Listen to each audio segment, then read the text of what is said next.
भारत चीन तनाव। एशिया के दो कद्दावर मुल्कों में तनाव बढ़ा तो दुनिया भुगतेगी खामियाजा। नमस्कार, मैं गरिमा खरे। भारत और चीन के बीच गंभीर रूप से बढ़ते सैन्य और राजनयिक तनाव के माहौल में दुनिया की दूसरी और पांचवी सबसे बड़ी अर्थव्यवस्थाओं के बीच अलगाव की बातें की जाने लगी हैं। भारत के कई विश्लेषक चीन से व्यापारिक रिश्ते तोड़ने की बात कर रहे हैं और कैमरे के सामने कुछ भावुक नागरिक चीन में बने अपने सामान तोड़ते हुए दिखने लगे हैं। ऐसा लग रहा है कि अचानक से देश का दुश्मन नंबर 1 पाकिस्तान नहीं चीन बन गया है। लाइन ऑफ एक्चुअल कंट्रोल यानी LAC पर हुई हिंसा और इसमें 20 भारतीय सैनिकों की मौत के कारण केंद्र सरकार चीन के खिलाफ कुछ करने के जबरदस्त दबाव में है। सरकारी और गैर सरकारी स्तर पर कुछ ऐसे कदम उठाए जा रहे हैं जिनसे दोनों देशों के बीच दूरियां बढ़ने लगी हैं। समाचार एजेंसी राइटर्स के अनुसार भारत सरकार ने आयात किए जाने वाले 300 ऐसे सामानों की सूची तैयार की है जिन पर टैरिफ बढ़ाए जाने का विचार किया जा रहा है। उधर confederation of all India traders यानी CAIT ने बहिष्कार किए जाने वाले 500 से अधिक चीनी उत्पादों की सूची तैयार की है। व्यापारी संघ ने कहा कि उनका उद्देश्य दिसंबर 2021 तक चीनी तैयार माल के आयात को $13 अरब या लगभग 1 लाख करोड़ रुपए कम करना है। रिश्ते टूटने से दोनों देशों को नुकसान। मुंबई के आर्थिक मामलों के विशेषज्ञ रघुवीर मुखर्जी कहते हैं ये दुर्भाग्यपूर्ण है। चीन के साथ सीमा विवाद के मद्देनजर उठाए जाने वाले कदमों से भारत में फार्मा, मोबाइल फोन और सौर ऊर्जा जैसे क्षेत्रों में अड़चनें पैदा हो सकती हैं। कई विशेषज्ञ मानते हैं कि ये आपसी दुश्मनी और टकराव में दोनों देशों को फायदा कम, नुकसान ज्यादा है। खास तौर से भारत को अधिक नुकसान हो सकता है। चीन में सिचुआन विश्वविद्यालय के China centre for south Asian studies के कोऑर्डिनेटर प्रोफेसर हुआंग युंगसांग की दलील है कि ये एक गंभीर मुद्दा जरूर है, लेकिन इसे सुलझाना मुश्किल नहीं है।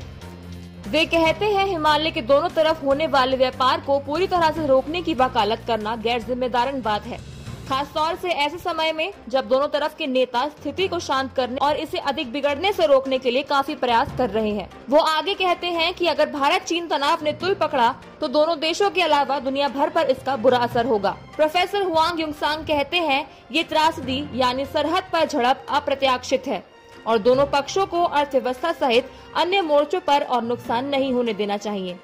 स्विट्जरलैंड में Geneva institute of geopolitical studies के शिक्षा निर्देशक डॉक्टर अलेक्जेंडर लैम्बर्ट चीन के मामलों के विशेषज्ञ हैं। भारत और चीन के बीच तनाव पर भारतीय मीडिया और नागरिकों में चीन के खिलाफ नाराजगी के बावजूद चीन को भारत का अमेरिका और पश्चिमी देशों से मजबूत दोस्त मानते हैं। वो कहते हैं कि दोनों देशों के बीच तनाव का फायदा दूसरे देश उठाने की कोशिश कर सकते हैं।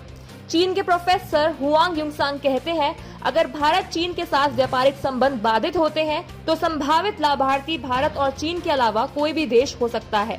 भौगोलिक रूप से कहें तो अमेरिका और उसके कुछ सहयोगी चीन और भारत को एक दूसरे के खिलाफ करने और भारत से दूरी देखकर खुश होंगे। आर्थिक रूप से आसियान और विकसित देशों के उत्पादक भारतीय बाजार में चीनी सामानों के बजाय अपने सामान बेचने में रुचि दिखा सकते हैं। डॉक्टर अलेक्जेंडर लैम्बर्ट की भारत को सलाह ये है कि वो चीन को अपने अस्तित्व पर खतरा न माने। दोनों अर्थव्यवस्थाओं की कामयाबी और नाकामी। पिछले 30-35 सालों में भारत और चीन की अर्थव्यवस्थाओं का प्रदर्शन जबरदस्त रहा है। दुनिया भर में कई सालों से भारत और चीन की अर्थव्यवस्थाएं सबसे तेज रफ्तार से आगे बढ़ी हैं। लेकिन गरीबी और समाज में असमानता अब भी एक बड़ी चुनौती है। प्रसिद्ध अर्थशास्त्री डेविड मॉर्गेंथलर हाल में अपने एक लेख में स्पष्ट करते हैं कि यूं तो भारत और चीन की आर्थिक तरक्की वास्तव में सराहनीय है, लेकिन ये असमान भी रही है।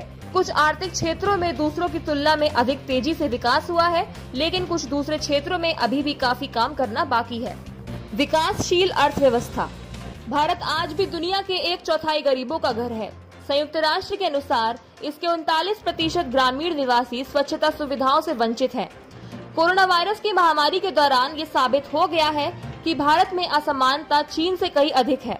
सरकारी स्वास्थ्य सिस्टम में कमियां हैं। इस महामारी ने दोनों देशों के करोड़ों लोगों को एक बार फिर से गरीबी की तरफ धकेल दिया है। इसके बावजूद ये व्यापक रूप से स्वीकार किया जाता है कि ये दो उभरती हुई दिग्गज अर्थव्यवस्थाएं आने वाले दशकों में वैश्विक अर्थव्यवस्थाओं को कई तरीके से बदल देंगी।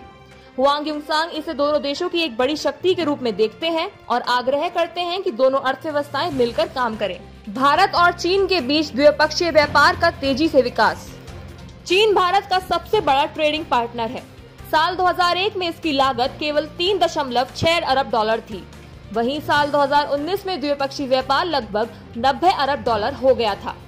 अगर आज भारत सामान्य दवाओं में दुनिया का सबसे बड़ा निर्यातक है, तो इसमें चीन का भी योगदान है, क्योंकि सामान्य दवाओं के लिए कच्चा माल चीन से आता है। व्यापार के अलावा दोनों देशों ने एक दूसरे के यहाँ निवेश भी किया है, लेकिन अपनी क्षमता से कहीं कम। साल 1962 के युद्ध और लाइन ऑफ एक्चुअल कंट्रोल में सालों से जारी तनाव के बावजूद आपसी व्यापार बढ़ता आया है। भारत की तरफ से शिकायत रहती है कि द्विपक्षीय व्यापार में चीन का निर्यात 2/3 है, लेकिन अर्थशास्त्री विवेक कौल के अनुसार इसे घाटे की तरह नहीं देखना चाहिए। चीन से हम इसलिए सामान खरीदते हैं क्योंकि भारत के ग्राहकों को इनकी क्वालिटी और कीमत दोनों सही लगते हैं।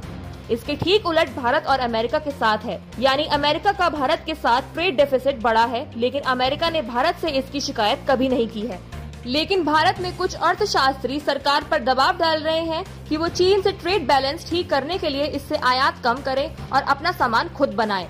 प्रधानमंत्री नरेंद्र मोदी ने भी इस पर कई बार जोर दिया है, लेकिन देशों की अर्थव्यवस्था को हर साल प्रतिस्पर्धा के लिए रैंक करने वाले IMD विश्व प्रतिस्पर्धा के निर्देशक और वित्त मामलों के प्रोफेसर आर्थुरो ब्रिस के अनुसार कोरोना वायरस के कारण भारत जैसे कई देश डी ग्लोबलाइजेशन की तरफ जा रहे हैं। ट्रेड वॉर विकल्प नहीं। विशेषज्ञों की आम राय ये है कि अमेरिका और चीन के बीच जारी ट्रेड वॉर में दोनों देशों को नुकसान हुआ है, लेकिन अमेरिकी राष्ट्रपति डोनाल्ड ट्रंप की ओर से फरवरी 2018 में शुरू की गई व्यापारिक लड़ाई अमेरिका को अधिक महंगी पड़ रही है। प्रोफेसर हुआंग युंगसांग के अनुसार भारत और चीन एक दूसरे के साथ मिलकर आगे बढ़े तो दोनों देशों की आबादी आर्थिक समृद्धि की तरफ बढ़ सकती है। इन देशों के पास टेक्नोलॉजी और इनोवेशन दोनों मौजूद हैं। आने वाले कुछ सालों में 5G टेक्नोलॉजी अर्थव्यवस्था को तेजी से आगे बढ़ाएगी।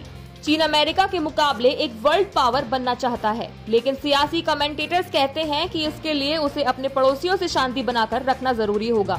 दोनों देशों की संयुक्त आर्थिक शक्ति के अलावा शायद यही एक ऐसा बड़ा प्लेटफॉर्म है जहां दोनों देशों की संयुक्त सियासी शक्ति का भी इजहार संभव है, जिससे न सिर्फ दोनों देशों के लोगों को फायदा होगा, बल्कि आने वाले कुछ सालों में विश्व को कोरोना महामारी के संकट से निकलने में भी मदद मिल सकती है। अगर आप सभी को ये जानकारी हेल्पफुल लगी तो आप वीडियो को लाइक कीजिए, शेयर कीजिए, अपने व्यूज कमेंट करके बताइए और चैनल को सब्सक्राइब करना ना भूलें। धन्यवाद।